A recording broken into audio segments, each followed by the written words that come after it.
त्याची आवश्यकता नाही, कारण त्यांनी अर्ज न भरणं हाच मला वाटतं अप्रत्यक्ष दिलेला पाठिंबा होता.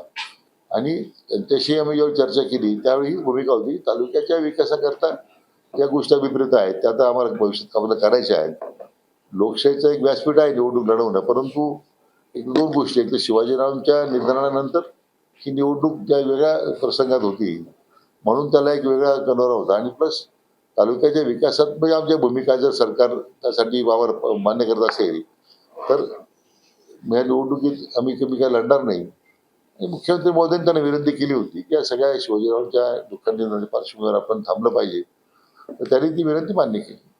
आवश्यकता म्हणजे ज्यावेळी त्यांचे कार्यकर्ते काम करतायत, सगळे कार्यकर्ते काय लोक काम मतदारसंघात अशी एकही तुम्हाला गाव सापडणार नाही की त्यांचे कार्यकर्ते आज निवडणुकीत सक्रिय नाही किंवा निवडणुकीमध्ये काही वेगळी भूमिका घेत आहेत.